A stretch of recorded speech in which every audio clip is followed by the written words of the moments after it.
sounds of Tortured Soul. I Might Do Something Wrong. Yoruba remix coming through. 7-Eleven. We're hanging out with Pamela Mtanga. So I had pronounced it incorrectly. Yeah, we kept on saying Mtanga. Like Mtanga, yola Mtanga. Like, oh, Wola Mtanga. Mtanga. Fighting. We're fighting so early in the morning. Happy Women's Day, babe. Thank you. Happy Women's Day to you too. Thank you so much. So you are a social media influencer, but I think it's more than that, right? Yeah, definitely. It's more than that. You're a content curator. Yes, I think my title, I coined it perfectly by saying I'm a multimedia personality. A multimedia personality. So how do you explain that? Falls under that. So I do TV, social media, and radio. TV, social media, and radio. So I know that you recently were named top personality and influencer at the Top 16 Youth-Owned Brands Awards, hosted by Pat on Brands.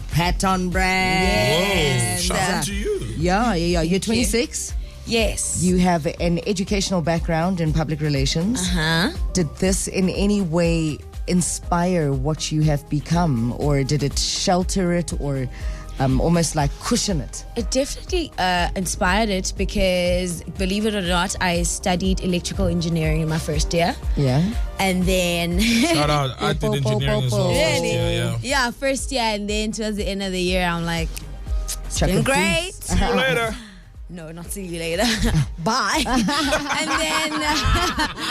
and then in my second year, I studied BA Media Communication and Culture degree, majoring in public relations. And that's when I was like, okay, cool.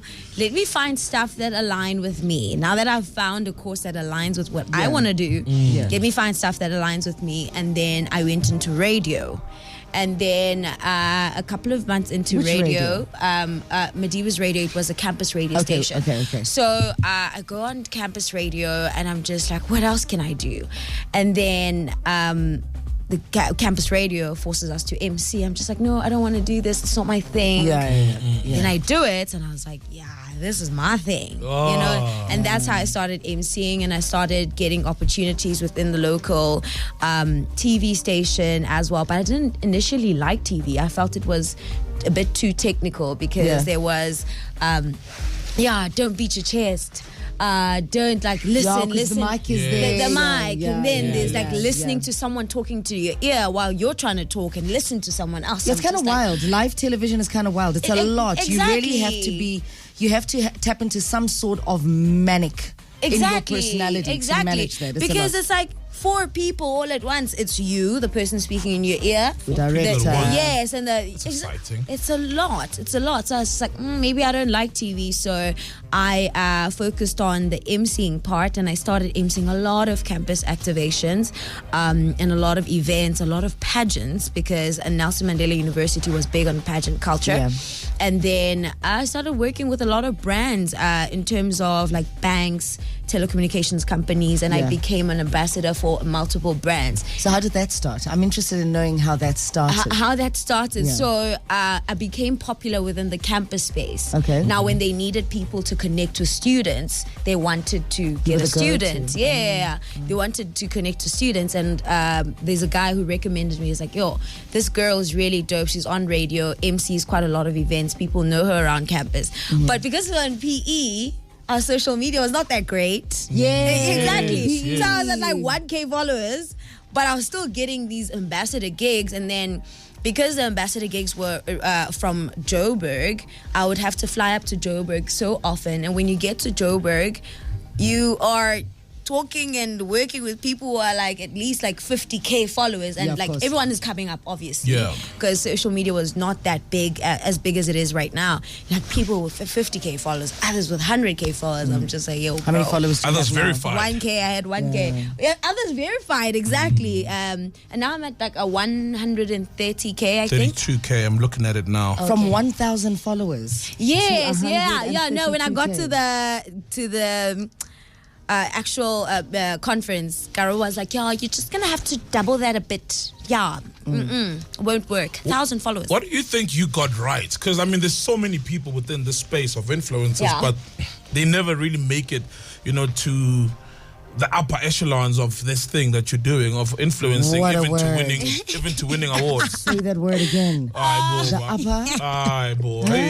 We pin the Yeah, in English, man. we pin the pen. The upper ranks, the upper level. Upper level. Just say it again, Sol, please. I'm asking nicely, though. I'm not even teasing. Upper echelons. Yes. I like that. Like for me, it's like a kamsha scum. I'm learning it for the first time. I've not heard that. Yes, I don't know. Never. In my vocabulary, there's no upper echelons. Okay. Well, there's there is avalanche. now. There's avalanche, but Now there's that no I'm in your echelons. life, there will be now. Ooh. Now there is. Yes. Thank you. I love it. I love it. So, yeah, what How did you get right? Yo, if I could tell you, I was a campaign manager because I managed. I was a brand ambassador for a bank and for a telecommunications company. I then got a job as an intern. And then within my internship, I managed brand ambassadors because I did it so well. Because at the end of my brand ambassador year, me and my partner won brand ambassador of the year. Dope, and then dope. we got flown out to Thailand. It was just like an experience. So when they were looking for someone to manage brand ambassadors, naturally I was the person. Dope. And I had just graduated, and then I managed brand ambassadors. So I kind of knew the ins and outs of social media, just like how social media operates, when to post, what kind of terminology, language brands are looking for, what to do, what not to do. I was already privy to that stuff. So I kind of just like knew on the back end like what to do. And then when lockdown hit, I was just like, I was already getting a couple of campaigns here and there, just didn't put my heart into it. But during lockdown, it literally went boom. And then I was like, yo, lockdown, we gotta find a way to connect to people, because I used to connect to people via Emceeing, but now that was taken out of the picture, had to connect to people via social media. So that's when I started taking it seriously. Yeah, ... to be continued. Her name is Pamela Mtanga. Pronounced it correctly, right? Tang. While you are catering the ones that you are catering, we catering you. It's going to be amazing. It's going to be such a wholesome day on the 3rd of September. Wait, I literally cannot wait. Pamela, are you going to join us? Sabaweli, because it's down the road from me. It's Sabaweli, ne? Yes. You've got gorgeous skin, by the way. Thank you. Absolutely beautiful skin. And she's got the most plump lips under the sun. See, for me, if you were to post yourself right now on social media and you were selling that gloss that's on your lips, I'm buying it. I'm absolutely buying it. So I truly understand the power of your influence. Yeah, like when she walked in, I feel like I'm living in Instagram right now. Like I feel like, I'm sitting on top of comments underneath. Yes. She's so like picture perfect and stuff. She is. Like, What's your toxic trait? We were talking about toxic traits earlier on. So, I mean, Instagram makes all of us seem like we're perfect, right? Yes, definitely not. My toxic trait is definitely keeping quiet when I see someone doing something wrong, whether to me especially. Whoa, for real? Yes, I'm not confrontational. In fact, I'd like to avoid confronting someone. I'm just like, hey, we are born apart. You're not assertive. Yes, I'm not. And it's like it's a toxic trait, I think, because now when I do something, it's like it's revenge, Jenny. But you don't know. But you don't know now. You see. Yes, what did I say? What did I do? Yes. Square. Yeah, square. Yeah, and then you're vindictive. Square. So you're vindictive. Star sign. Squinch. Are you Scorpio? Pisces. It's weird when other people outside of Scorpios are vindictive. I find it so weird. I find it very weird. It's not just a Scorpio trait. I know it's not just a Scorpio trait. Yeah, you're right. Well, like you're that, right. we all sting, Yeah, we do. So, that's my favorite part in this song. So I'm going to teach you Radio 101. Don't sing on air.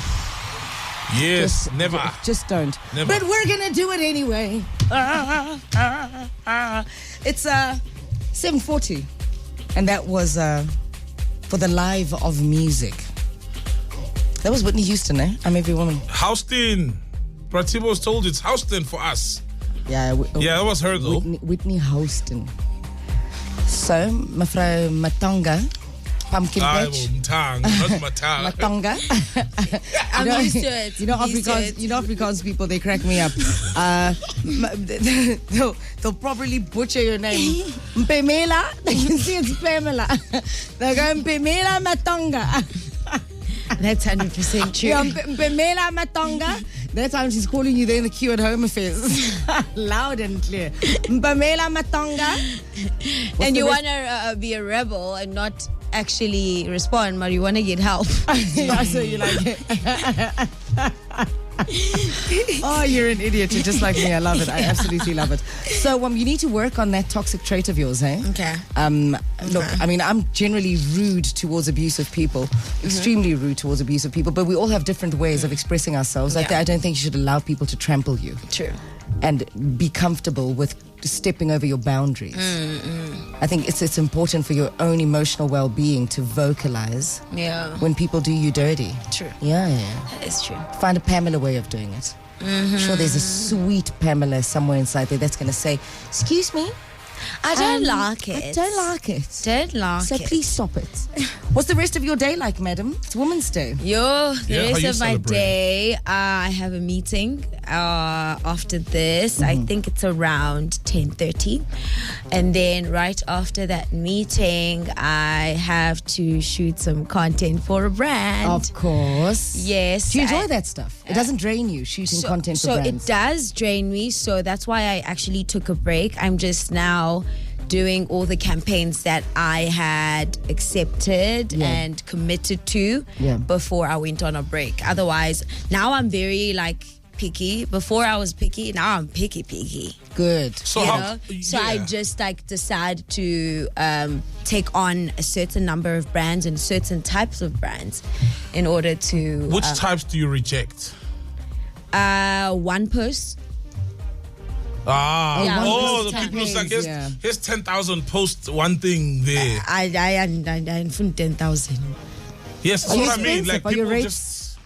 Are my rates expensive? Is your rate card accessible? So, yes, I think it's very competitive because I charge within the same kind of just realm as other influencers who have the same amount of followers, etc. But what happens within the influencer industry is that you may decline a rate because you know it's below your rate. Literally, your rate card will say that I charge X amount, but an influencer that has way more followers than you will take that rate. Yeah, that's true. That happens quite a lot. Yes, that happens quite a lot, and it's just it kind of creates this gap where influencers maybe are underpaid, but also you don't know why a person is accepting a certain rate. That's true. It happens a lot Yes, with DJs you can. as Yeah, well. you can decline from a point of privilege, but someone needs to pay rent. Absolutely. You get what I'm saying? So it happens How quite a lot. prevalent is deals for friends and nepotism within this influencer Very space? prevalent. I remember seeing an influencer, a lady, and she was influencing or marketing a beer. She wasn't even holding it right. The beer is marketed as supposed to be very cold when you drink it, but it was super warm. It was just a mess, and it looked like she just got a deal from a friend. It is quite popular, and I think within the influencer space, I don't think I have a problem with giving your gigs to your friends or whatever, as long as they qualify for it. You know, if brand is on looking merit for X, also, yes, yes. the brand is looking for X amount of numbers. The influencer space is one of those spaces where you either have the numbers or you don't. So you can't say, yeah, she has. Mara, she doesn't. She has the numbers. Everything is there. Everyone can see in plain sight. However, for me, it's a matter of you doing it correctly and executing the work correctly. I think the reach as well, very, very important. The engagements are very important because you could have numbers, but your numbers don't equate to engagements. Yeah, and definitely. I think brands generally do want engagement. Definitely, and I think in the era of Instagram constantly changing as well, it's so hard to figure out engagement. Even with me, I found it hard to kind of just figure out engagement and what's happening. And now it's been a thing of, okay, cool, how can I reach my people better? I literally had to go back to my campaign management days and see how do you reach people and kind of just circumvent the algorithm. And how do brands quantify a successful campaign? Say Nivea comes to you, how would they know? Do they check out sales, or do they look for clicks? Do they look for views to say this was a successful partnership with Pamela Mtanga? Oh, it really depends on the type of campaign that they have, what the objectives of the campaign are. So sometimes it will be to sell a particular product, but sometimes it's also to create awareness. So sometimes they will be click directly to buy the product, but sometimes it will just be just post Pam, create amazing content, and we just want to drive engagement. So it depends on the campaign. So, madam, on closing, Massive Music? I'm excited about Massive Music. It's massive. Massive Music is so massive. It's been 3 months of shadowing my co-host. Good. Yes, so by the time I had to get on there, I was like, okay, cool. I'm feeling it. I know who's operating the camera, who's the director, who's behind the auto cue. My co-host's amazing energy. Like when you meet Smash for the first time, it's like you've met him like for 5 years. Yes, like he Smash just Africa, talks. yes. He's just like there. So his energy was amazing, but more so when we started working together, because now it's like been 3 months of me knowing and getting to know this person, and now it was just like flowing so organically. I really can't wait to see what it has in store for me, and also just like the impact that I bring within the show, and also just in general things that I'm working on in and around a Massive Music. Also launched my foundation recently, and then we'll start kick off working in September, which is exciting, and looking forward to growth as well. In the next few years, where do you see this brand going? Where do I see this brand going? Definitely emceeing award shows. Emceeing is my first love. Emceeing was my first love, although I didn't initially think so. I definitely see myself doing that, going back on radio, and definitely making a positive impact in people's lives. And I always say that my purpose in life is to make people happy. It's not really about anything else, but to make people happy, not to please, but to make people happy and have an impact positively on people. So beautiful. That's what I'm looking forward to. Thank you very much for starting your day on 959. Ladies and gentlemen, her name is Pamela Mtanga.